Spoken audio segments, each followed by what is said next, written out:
सभी को झारखंडी जोहार साथियों। मेरिट स्टडी में मैं किशोर सर आपको तहे दिल से स्वागत करता हूं। साथियों, झारखंड के इतिहास को आगे बढ़ाते हुए मध्यकाल के इतिहास को शुरू किए हैं, जिसमें पूर्व मध्यकाल को समाप्त किए आज हम लोग उत्तर मध्यकाल की बात करते हैं। एक बात और, जिनको पढ़ना होगा वही क्लिक करना, केवल क्लिक करके स्किप करके मत चल जाना। इससे अच्छा आपको पूरे झारखंड में किसी प्रकार का कोई कंटेंट नहीं दिया जाएगा। आप जो सोच रहे हैं ना कि अभी नहीं पढ़ेंगे, 2 महीना बाद पढ़ेंगे, 4 दिन बाद पढ़ेंगे, कर्मा से आने के बाद पढ़ेंगे, फिर आप कभी नहीं पढ़ पाएंगे। आपको यदि अगर पढ़ने का मन नहीं करता है तो मैं बार बार बोलता हूं, अपने पिताजी का वो मेहनत याद करो, फिर आपको क्या करने लगेगा, पढ़ने भी लगे, मन लगने लगेगा। बात समझ गए हैं? कहते हैं ना जनाब, गलतियां भी देखी जाती है और गलत भी होती है, लोग तारीफ भी करते हैं और लोग कोसते भी हैं। यही कारण है, अगर आप सही जगह पे सही तरीके से सही समय पर नहीं पढ़ेंगे तो आपके लिए धीरे धीरे मुश्किलें बढ़ती जाएगी। चाहे वो झारखंड पुलिस हो, उत्पाद पुलिस हो, दरोगा है या होमगार्ड हो, जेएसएससी का कोई भी बहाली, हमेशा यहां से क्वेश्चन पूछा गया है। उत्तर मध्यकाल झारखंड इतिहास के दृष्टिकोण से बहुत ज़्यादा इंपॉर्टेंट है। झारखंड में कोई भी एग्जाम्स है, यहाँ से क्वेश्चन पूछा जाता है। अगर आपको हमारी बात कड़वी लग रही है, कोई दिक्कत नहीं है, आप 5 ही लोग पढ़िए, नोट्स बनाते जाइए, रिवीजन कीजिए प्रॉपर, हम आपके साथ हैं। इससे बेटर आपको कहीं नहीं मिलेगा, नहीं मिलेगा। बात समझ रहे हैं हम क्या बोल रहे हैं? सो चलें, जिसको पढ़ना होगा कंप्लीट वीडियो देखना, आधा अधूरा बात नहीं करना, ठीक है? नोट्स बनाते जाना, ठीक? चलें, तो हम लोग मध्यकाल के इतिहास की बात करें, जिसमें से हम लोग बात किए उत्तर मध्यकाल। पूर्व मध्यकाल को खत्म कर दिए हैं, आज हम लोग करेंगे क्या? उत्तर मध्यकाल। देख बाबू सुन, उत्तर मध्यकाल कहे का मतलब का हुआ? सुन, पूर्व मध्यकाल मतलब पहले, मध्य मतलब समझ रहा है ना? पूर्व मतलब पहले, उत्तर मतलब बाद। पूर्व मतलब पहले और उत्तर मतलब बाद। कहे का मतलब का है? सुन, 1206 ईस्वी से लेकर के, हम लिख दे ले उस दिन, 1206 ईस्वी से लेकर के 1707 ईस्वी के कहथिन उत्तर मध्यकाल। क्या कहता है? उत्तर मध्यकाल। बात समझ रहे हैं? मतलब कि 1206 की बात करते हैं तो हमारे पूरे भारत में, बात को समझते जाना, पूरे भारत में दिल्ली सल्तनत आया। कौन आया? दिल्ली सल्तनत। कौन आया? दिल्ली सल्तनत। अब इस दिल्ली सल्तनत की कार्यकाल जो है 1206 से लेकर के 1526 तक चलता है। फिर आया मुगल काल, फिर आया मुगल काल।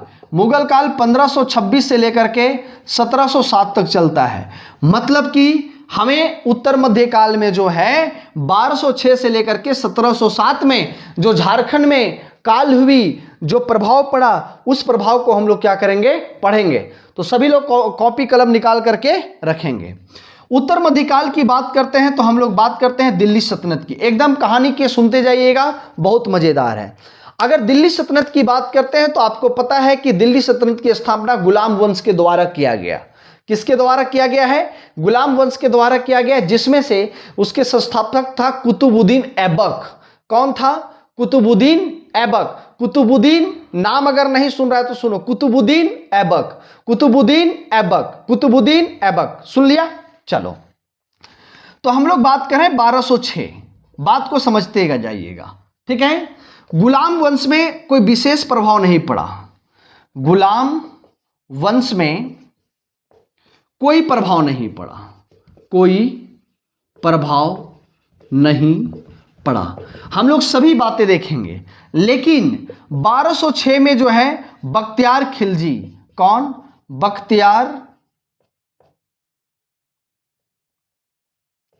बख्तियार खिलजी। सभी लोग नाम सुना है, बख्तियार खिलजी की बात कर रहे हैं। गुलाम वंश में जो कुतुबुद्दीन ऐबक है, उसके सेनापति थे बख्तियार खिलजी। कौन थे? सेनापति थे बख्तियार खिलजी। अब बख्तियार खिलजी जो है जा रहे थे बंगाल। कहां जा रहे थे? बंगाल। अब उसका अड्डा कहां था? दिल्ली। दिल्ली सल्तनत है ना, उसकी अड्डा कहां था? दिल्ली। मतलब हम बोल सकते हैं बंगाल से ऐसे ऐसे लिखते जाना है ना। बंगाल जो है जा रहे थे, कहां से? दिल्ली से। तो जब दिल्ली से जाएगा तो बीच में हमारा कौन पड़ जाता है, झारखंड। एकदम कॉन्सेप्ट को सीखते जाना। दिल्ली से झारखंड होकर बंगाल जा रहे थे, है ना। क्यों जा रहे थे, आक्रमण के लिए जा रहे थे, आक्रमण करने के लिए। किससे, लक्ष्मण सेन से। एक वहां का शासक था लक्ष्मण सेन, लक्ष्मण सेन से आक्रमण करने के लिए जा रहे थे, है ना। कहां पर, बंगाल में। तो जो झारखंड का हजारीबाग है, झारखंड का हजारीबाग का एक गांव है नादिया, नादिया। इस नादिया को प्रवेश करते जाते हैं, इस नादिया को प्रवेश करते जाते हैं। तो बख्तियार खिलजी का प्रभाव केवल हमारे झारखंड में क्या पड़ता है। बख्तियार खिलजी जो है दिल्ली से बंगाल जाने के क्रम में झारखंड के हजारीबाग के नदिया से होकर प्रवेश किए। कहां से होकर के प्रवेश किए, नदिया से होकर के प्रवेश किए। क्यों जा रहे थे, आक्रमण के लिए। किससे आक्रमण के लिए जा रहे थे, लक्ष्मण सेन से। वो कहां का शासक था, बंगाल के शासक था। बात समझ में आ गया हम क्या बोल रहे हैं सो। और अगर हम गुलाम वंश की बात करते हैं तो गुलाम वंश में इल्तुतमिश और बलबन के समय, बलबन के समय कोई प्रभाव नहीं पड़ा, कोई प्रभाव नहीं पड़ा। केवल गुलाम वंश के समय प्रभाव केवल क्या पड़ा कि नादिया से होकर जो गुजरा ना, नादिया से होकर के जो गुजरा, है ना, बंगाल की जो राजधानी थी नादिया, वहां से जो होकर के गुजरा वही प्रभाव पड़ा, और इसके अलावा किसी प्रकार का कोई विशेष प्रभाव नहीं पड़ता है। बात समझ गए, यही था बख्तियार खिलजी। समझ में आई लो कि ना ही लो, ठीक। चलो आगे हम लोग। अच्छा, इल्तुतमिश और बलबन का कोई प्रभाव नहीं पड़ा, क्यों, कारण है पता है। क्योंकि इस समय झारखंड में एक शक्तिशाली शासक था। शक्तिशाली शासक था कौन, नागवंशों का शक्तिशाली शासक था कौन, हरिकर्ण। बोलता रे बेटा, हम अपने ही हरि के दूत, हम अपने हैं हरि मतलब कृष्ण, कृष्ण के दूत, तुम लोगों को सटने देंगे, हैं, बाहर से आ गया है, तेज बनता है। समझ गए, मतलब कि हम बता रहे हैं कि पूरे झारखंड में नागवंशों का शक्तिशाली राजा हरिकर्ण था। इस समय इल्तुतमिश और बलबन का भी कोई प्रभाव नहीं पड़ा हमारे झारखंड में। अब गुलाम वंश को जैसे हम लोग देखें, इस समय तो कोई प्रभाव नहीं पड़ा, लेकिन आगे आता है खिलजी वंश। आगे आता है कौन सा वंश, खिलजी वंश। सभी को एकदम नोट्स बनाते जाना, समझ गया, सभी कोई नोट्स बनाते जाना। नोट्स बनाओगे मजा आएगा, है ना। और हम नहीं बोल रहे हैं कि हमारे चैनल को शेयर करो, सब्सक्राइब करो, अरे आपको पसंद आएगा। आपको अगर कंटेंट में भरोसा है तो आप करोगे, नहीं भरोसा है नहीं करना, बात सीधी सी है। लेकिन मैं ये भी बताता हूं कि पूरे झारखंड में फ्री कोई नहीं इस प्रकार से पढ़ेगा, ठीक है। चलो अगला आता है खिलजी वंश। दिल्ली सल्तनत का अगला वंश खिलजी वंश। खिलजी वंश में एक बहुत ही योग्य शासक जिसको बोलते हैं अलाउद्दीन। क्या बोलते हैं, अलाउद्दीन खिलजी। नाम बड़ा गजब गजब मिलेगा बाबू, सुन ले रहे हैं, अलाउद्दीन खिलजी। कौन सा नाम मिलता हो, बड़ा गजब गजब।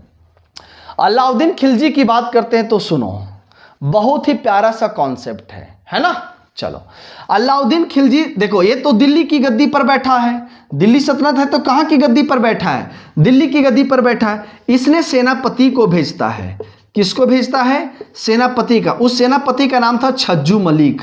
छज्जू मलिक, छज्जू मलिक जो है, अलाउद्दीन जो है अपने सेनापति छज्जू मलिक को भेजता है और बोलता है कि जाओ झारखंड में, कहां पर, झारखंड में कर के लिए अधीनता स्वीकार करने बोलो। अधीनता स्वीकार करने बोलो, स्वीकार करने बोलो।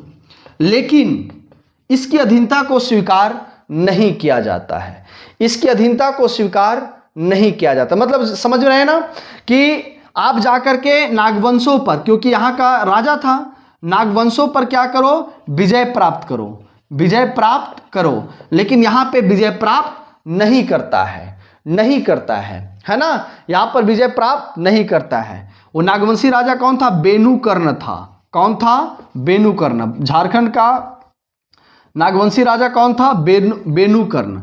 अलाउद्दीन खिलजी के समय नागवंशी राजा कौन था, बेनुकर्ण। ना इस पर विजय प्राप्त किया, ना इसकी अधीनता को स्वीकार किया। बात समझ में आ रहा है? तो बोला भाई हमसे अकेले नहीं होगा, बोला भाई हमसे अकेले नहीं होगा। फिर अलाउद्दीन खिलजी जो है एक और सेनापति को भेजता है जिसको बोलते हैं मलिक काफूर। क्या बोलते हैं? मलिक काफूर। क्या बोलते हैं? मलिक काफूर। बोलता है जाओ देखो झारखंड वासियों को, है ना। तो मलिक काफूर जो है ना दक्षिण भारत की विजय के लिए जा रहा था। कहाँ पे जा रहा था? दक्षिण भारत विजय के लिए। जब दक्षिण भारत विजय के लिए जा रहा था तो साथ में आपका कौन है? साथ में झारखंड है। अब क्या करता है मलिक काफूर, एकदम कॉन्सेप्ट को समझना, मलिक काफूर और छज्जू मलिक दोनों मिल जाता है, दोनों सेनापति क्या हो जाता है? मिल जाता है। और झारखंड में जो कर के लिए अधीनता स्वीकार था, कर के लिए अधीनता स्वीकार करवाना था, वो क्या करता है? बेनू कर्ण ने अधीनता स्वीकार कर लिया। क्या कर लिया? अधीनता स्वीकार कर ली। क्योंकि देखिए दो काफूर लोग आया है, दो काफूर लोग आया है अधीनता स्वीकार करने के लिए, है ना। अब उतना भी शक्तिशाली नहीं था कि ये उससे लड़ पाता, वो पूरे देश को चला रहा था और ये कहाँ छोटी सी राज्य को चला रहा था। बात समझ में आ रहा है जी? ये छोटी सी राज्य को चला रहा था। तो एक क्वेश्चन यहां से बन जाता है कि बेनू कर्ण है ना, बेनू कर्ण दिल्ली सल्तनत का अधीनता स्वीकार करने वाला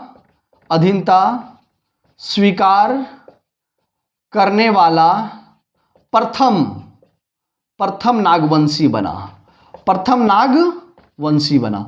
बहुत इंपॉर्टेंट है। किसका अधीनता स्वीकार किया? अलाउद्दीन खिलजी का।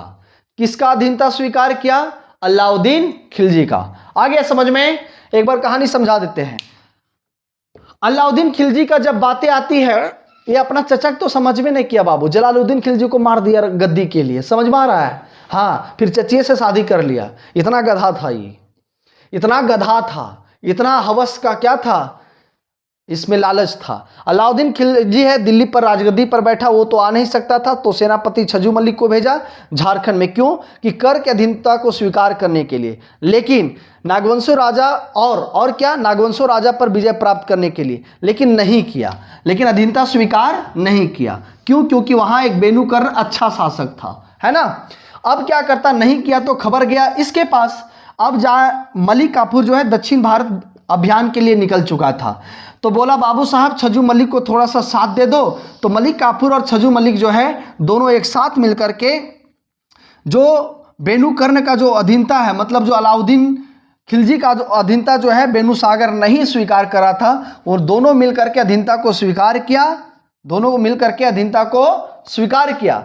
मतलब कि बेनू कर्ण जो है दिल्ली सल्तनत का अधीनता स्वीकार करने वाला प्रथम नागवंशी बना। डर है ना भाई, बहुत काफूर लोग होता है, समझ गए? चलो आगे आगे आते हैं। खिलजी वंश भी आपको हम झारखंड में क्या कर दिए? समाप्त कर दिए। बहुत इंपॉर्टेंट है ये सब टॉपिक, बहुत इंपॉर्टेंट। क्लियर?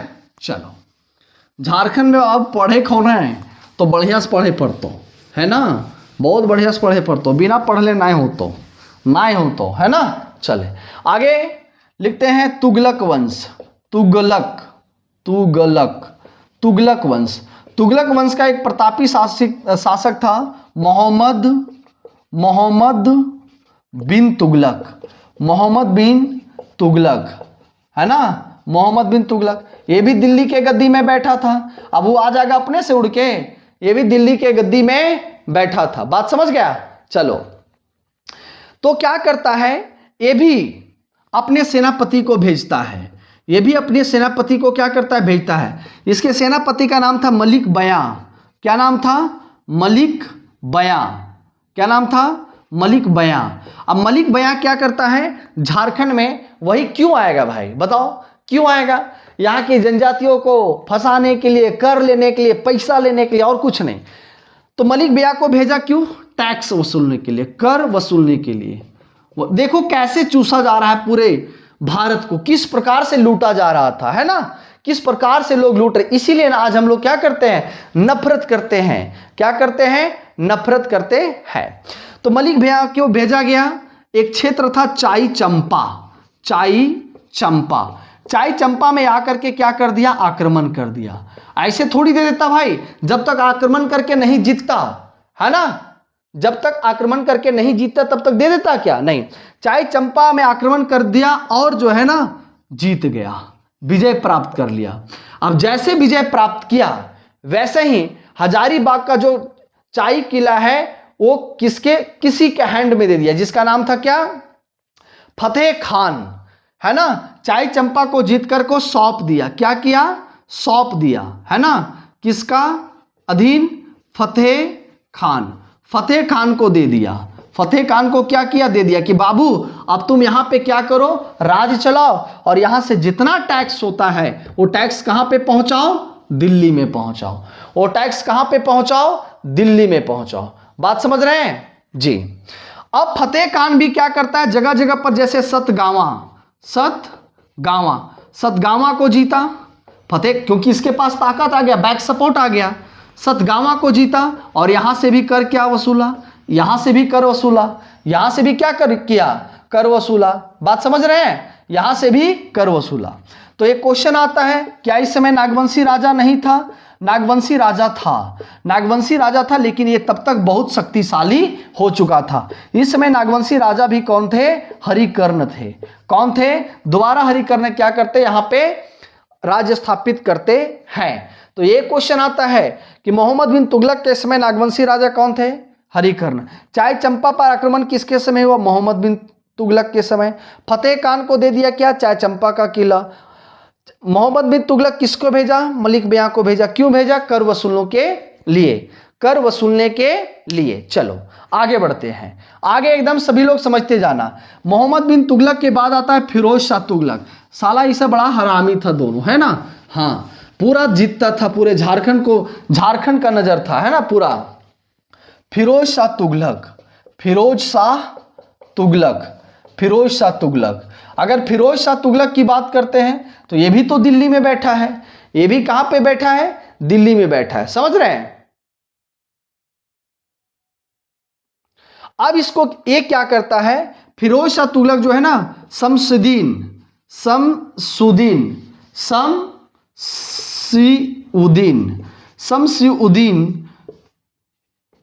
को पराजित करता है, को क्या करता है, पराजित करता है, पराजित करता है।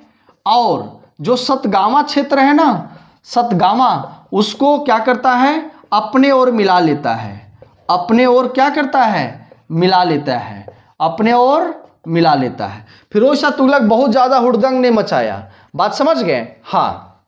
और क्या करता है कि पूरे झारखंड का, किसका, पूरे झारखंड का राजधानी, पूरे झारखंड का राजधानी किसको बनाता है, सतगावा को बनाता है, सतगावा। क्योंकि अब जो है ना वो क्षेत्र किसके अधीन हो गया, फिरोज शाह तुगलक के अधीन हो गया।